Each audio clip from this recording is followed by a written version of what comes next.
All right, guys, we're back here the next day for some more of the teardown. This morning I got up a little early and started looking at some things on the engine. Just had some ideas, and I'm pretty sure I found out what the problem was with fuel delivery. So ordered some parts this morning, and hopefully in the next couple days Amazon will deliver those and we can get the engine running. So really excited about that. Today I'm gonna get the family out here and we're gonna help, they're gonna help me start tearing down and ripping out all the old carpet and the rotten wood and any of the nasty stuff that's in there, so we can start stripping it down to the bare aluminum. And yeah, so I hope you enjoy. We're gonna put this on some time lapse and from an aerial shot, and you should be able to watch us rip this thing down. So we'll see you in a little bit.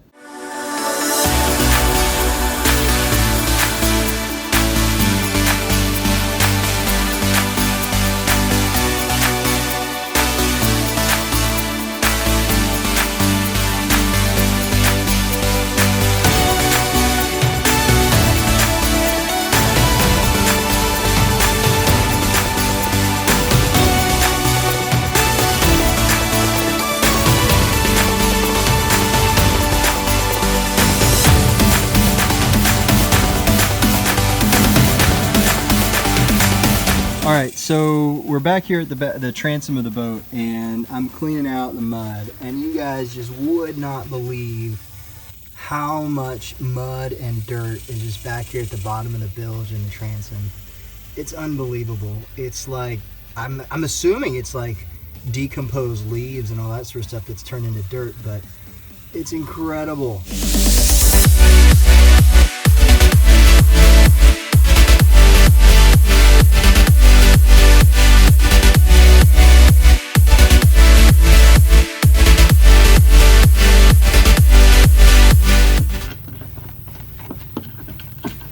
All right. The wife here helping. Which one are we on? That one.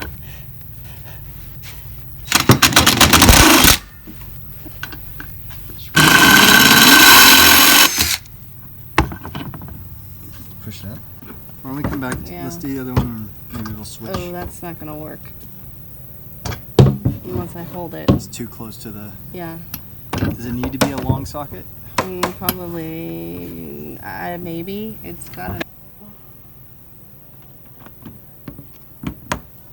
that's not the right one.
So we're just continuing to clean up. We got most of the things torn down, and just really working on cleaning and getting a lot of dirt. There's just been years and years and years of dirt and leaves and dirt and dirt and dirt and shoved into all kinds of places. I'm pretty sure that a squirrel or a rat was living in here at one point in time. You can see where some of the foam was chewed up, and I think squirrels were bringing in stuff to nest. So it's crazy, but little by little we're getting all that out and getting it good and cleaned up and getting it ready to really just be like a blank canvas, and we can start getting creative and seeing how we're going to recreate this boat. So I'm so glad that you're able to be following along and seeing the progress of this thing. I'm really excited about what's going to happen and what this thing's going to look like on the other end.